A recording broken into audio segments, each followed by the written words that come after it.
आता त्यांनी पोराने खडी टाकून बुजवल्यानंतर त्यांची माणसं इथं आली. अहो सकाळी इथं सगळे नागरिक आहेत, मी इथंच आहे या रोडला. एवढं ट्रॅफिक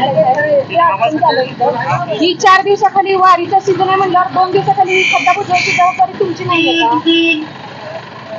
तुम्ही बघा, ह्या रोडला सगळ्यात जास्त गर्दी ह्या रोडला असते. आणि इथं आता सध्या रस्त्यावर त्या पोरांनी, इथल्या तरुण पोरांनी मिळून इथल्या नागरिकांनी स्वतः ज्यावेळेस इथं खडी ओतली तेव्हा तुमची माणसं येऊन वरनं डांबर ओतायला लागले. ही अतिशय चुकीची घटना आहे. सकाळी एक लेडीज ह्याच्यात पडून आज दवाखान्यात ऍडमिट आहे, भागी बीडची महिला. परवा एक ऍक्सिडेंट होऊन साहेब एक माणूस मेला सोलापूरमध्ये. मग ह्याला जबाबदार कोण? ज्यांनी खड्डा पाडला ते म्हणतात ह्यांच्यावर आरेरावी करून म्हणतात की आम्ही नगरपालिकेकडनं परवानगी काढली. मग बुजवायची परवानगी कुणाची? ही अतिशय अहो का इथे इतकं ट्रॅफिक झालेलं आहे साहेब. मी स्वतः रस्त्यावर तुम्हाला व्हिडिओ सगळे सेंड करते, पत्रकार रफिक सगळेच आहे तिथं.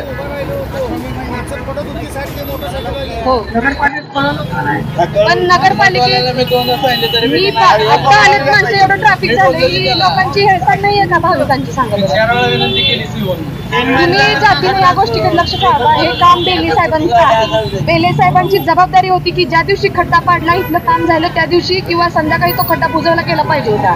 लईत लई दुसऱ्या दिवशी. तर आता 4था 5वा दिवस आहे. 2 माणसं मेल्यानंतर तुम्ही ह्याची जबाबदारी घेणार आहे का? तुम्ही त्यांना सांगा आणि नंतरच्या काळात असं होऊ नये.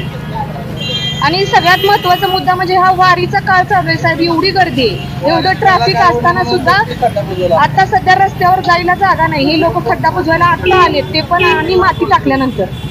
तुम्ही बोला बेले साहेबांना आणि अशा मठाधिपतींना तुम्ही परवानगी देऊ नका. लोकांच्या जीवावर बेतेल असं काही करू नका.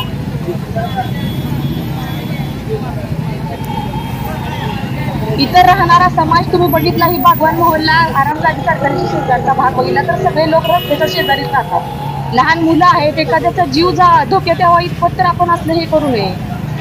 तुम्ही सांगा. मी रफिकला इथं बरेच पत्रकार आहेत, त्यांना विचारा. स्वतः खड्डे इथल्या लोकांनी बुजवल्यावरच आलेत हे लोक.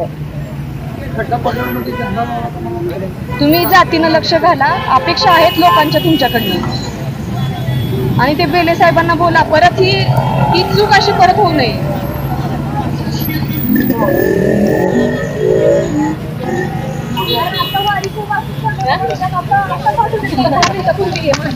बुजवायला 2 ऍक्सिडेंट झाले. तुम्ही लोकांच्या मुख बघा, वाटलं तर त्यांच्या प्रतिक्रिया बघा. ठीक आहे, थँक्यू सर. ओके.